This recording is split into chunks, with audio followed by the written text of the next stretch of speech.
Good morning, students. This is your EVS class. In last class, we were studying about braille script that is used for blind persons to read and write. We also studied about symbolic language. With the help of this language, the person who cannot speak and hear express themselves by doing actions with their hands. So, students, हमने last class में क्या read किया था? हमने Braille script और symbolic language को read किया था. ब्रेल स्क्रिप्ट क्या है? ब्रेल स्क्रिप्ट एक तरह की स्क्रिप्ट है जो किनके लिए है, जो कि ब्लाइंड पर्सन जो देख नहीं सकते उन लोगों के लिए है, जिसकी हेल्प से वो रीड एंड राइट कर सकते हैं. वो लिख और रीड कर सकते हैं, पढ़ सकते हैं. ठीक है. Next, symbolic language. Symbolic language क्या होती है? Symbolic language is used for the person who can not speak and here. जो सुन नहीं सकते हैं और बोल नहीं सकते हैं उनको क्या बोलते हैं? डेफ एंड डम, है ना. तो उनके लिए होती है ये सिंबॉलिक लैंग्वेज. और इस लैंग्वेज के थ्रू जो है वो अपने एक्शन के थ्रू जो है वो अपने को एक्सप्रेस करते हैं, उसको बोलते हैं symbolic language. So students, so now we start it with activity. Find out the children with special needs in your surroundings, encourage them and try to bring them to school. So student, अगर आपके आसपास, surroundings means आसपास, आपके आसपास कुछ ऐसे, अगर कोई ऐसा बच्चा है जो कि कुछ बच्चे ऐसे हैं जो स्पेशल नीड्स की जिनको रिक्वायरमेंट है, इस तरह के जो बच्चे होते हैं जैसे ब्लाइंड हो, डेफ हो, डम हो, है ना, तो उनको क्या करोगे आप? एनकरेज करोगे स्कूल जाने के लिए, जिससे कि वो रीड एंड राइट कर सकें, वो अंडरस्टैंड कर सकें. Next, stick a thick thread on the boundaries of any four state on the map of India, then close your eyes and try to recognise different state by moving your finger over, like Rajasthan, Gujarat, Jammu Kashmir, Kerala etcetera. So students, आप India का map लोगे और उसमें 4 state को select करके उनकी boundaries पर क्या करोगे? थिक थ्रेड से बाउंड्रीज पर जो है थिक थ्रेड को स्टिक कर दोगे. फिर आप अपनी आइज को क्लोज करके उसको फिंगर से टच करके रिकॉग्नाइज करोगे कि वो स्टेट कौन सा है. Next, find out such persons who achieve success in life despite physical impairment. So student, आप जो है ऐसे पर्सन को सर्च करोगे, फाइंड आउट सच पर्सन्स, ऐसे व्यक्तियों को सर्च करोगे जिन्होंने फिजिकली डिसेबल्ड होते हुए भी लाइफ में सक्सेस को गेन किया है. जैसे आपने इस लेसन में रीड किया था, Helen Keller, she was blind but she was a famous writer. Next, discuss with these persons and try to know about their struggle in life and know about their achievements. तो student, आप उनसे discuss करोगे उन person से और उनकी struggle, जो उन्होंने लाइफ में स्ट्रगल किया उसको समझोगे, समझने की कोशिश करोगे and know about their achievements, और उनकी अचीवमेंट्स को जानोगे. Next, cerebral palsy. What is cerebral palsy? It is a type of disease in which all the organs of the body like hands, leg, etc. are all right. ये एक तरह की disease है जो कि जिसमें क्या होता है कि आपकी जो बॉडी के ऑर्गन्स हैं वो पूरी तरह सही होते हैं but do not work properly, पर वो वर्क प्रॉपरली नहीं कर पाते हैं. In this disease the patients brain has no control on the organs of the body. आपकी जो बॉडी के जो ऑर्गन्स हैं उन पर किसका कंट्रोल होता है? ब्रेन का कंट्रोल होता है. बट आपकी जो ये सेरेब्रल पॉल्जी जो ये डिजीज है, इसके कारण क्या होता है, जो पर्सन है उसका ब्रेन जो है वर्क नहीं करता है, जिसकी वजह से उसकी बॉडी के जो ऑर्गन्स हैं वो उस पर ब्रेन का कंट्रोल नहीं रहता है. मीन्स ये है कि ब्रेन का कोई कंट्रोल आपकी बॉडी के ऑर्गन्स पर नहीं होता है, due to which the person can not perform a particular activity. जिसके कारण क्या होता है, वो व्यक्ति कोई भी पर्टिकुलर एक्टिविटी नहीं कर पाता है. He can not lift a book placed in front of him, और उसके सामने बुक रखी होती है उसको भी वो लिफ्ट मीन्स उठा नहीं पाता है. Next, some specific types of exercise is required in this disease, इस डिजीज के लिए कुछ एक्सरसाइज की रिक्वायरमेंट होती है. Due to physical exercise gradually brain starts controlling the organs of the body. और धीरे धीरे ये फिजिकल एक्सरसाइज करने से जो है धीरे धीरे आपका ब्रेन जो है बॉडी के ऑर्गन्स पर कंट्रोल करना स्टार्ट कर देता है.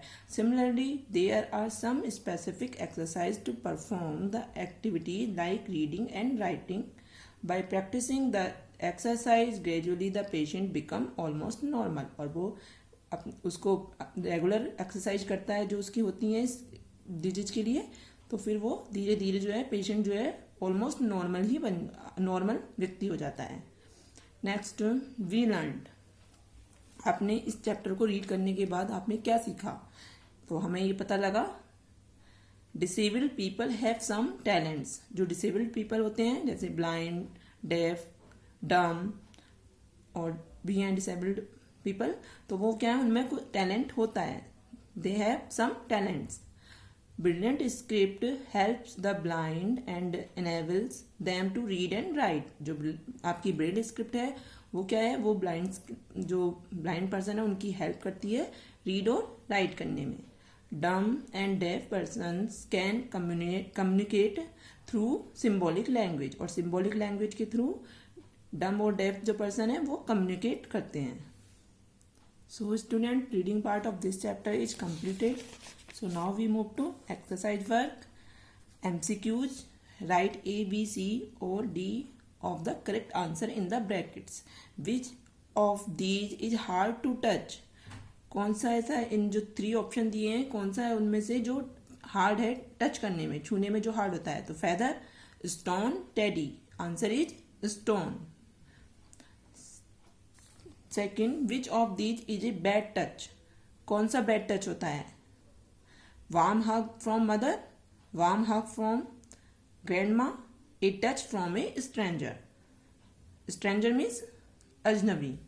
तो answer is C, a touch from a stranger. Next, which of these is organ of sight? कौन सा ऑर्गन साइट के लिए होता है जिसके थ्रू आप देखते हो? साइट मीन्स देखना. तो nose, eyes, ear. Answer is eyes. What is cerebral palsy? क्या है ये? A machine, a disease, a scientist, a place. It's a disease, brain disease है. Next, study the picture given below. Study the picture given below and tell that D in braille script is. तो यहाँ आपका India INDIA braille script में right है. तो आपको इसमें D इस तरह से लिखा जाता है इसमें. तो आप देख सकते हो 3 डॉट्स इस तरह से हैं, तो इसमें आपका 3 डॉट्स इस तरह से डी ये वाला है. तो answer is C. Now turn the page. Fill in the blanks with the words from the box. So they are given some words. You have to fit them in their correct place. These words are deaf and dumb, cerebral palsy, American writer and blinds. So braille script is useful for blinds. Helen Keller was an American writer. Body organs are not controlled in cerebral palsy. Sign language is used by deaf and dumb people. Next, match the following. Column A, column B. You have to match column A to column B. Helen Keller, an American writer. Match to D. Second, Louis Braille. Match to C. Inventor of Braille scripts. Next, symbolic language is used by deaf and dumb. Match to B. Cerebral palsy. Match to A. Brain disease. Next, fill in the blanks with appropriate words. Braille script was developed by Louis Braille. It consists of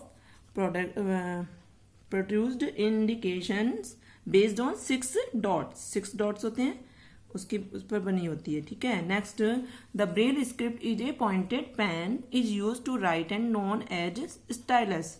जो आपका Braille script में जो pointed pen use किया जाता है उसको क्या बोलते हैं? Stylus. Next, answer the following question. Who invented Braille script? Who invented Braille script? Louis Braille invented Braille script. Answer is Louis Braille. Next, what is a stylus? Stylus क्या है? A pointed pen that is used in Braille script is called stylus. ये एक pen है जो कि Braille script में use होता है. Next, define cerebral palsy. Cerebral palsy क्या है? Cerebral palsy is a brain disease. In this disease the patients brain has no control on the organs of the body. Next, what is symbolic language? Symbolic language क्या है? Symbolic language is used by deaf and dumb. These people express themselves by doing actions with their hands. तो अपने hands के through action करके वो अपने को express करते हैं. कौन? डेफ एंड डम, गूंगे और जो बहरे होते हैं. तो उस लैंग्वेज को हम बोलते हैं सिंबॉलिक लैंग्वेज. सो स्टूडेंट, आपका चैप्टर कंप्लीट हो गया है और आपको ये जो है इसका एक्सरसाइज वर्क जो है आपको PDF के थ्रू शेयर कर दिया जाएगा और आपको अपनी नोटबुक में प्रॉपर वे में ये करना है. Thank you.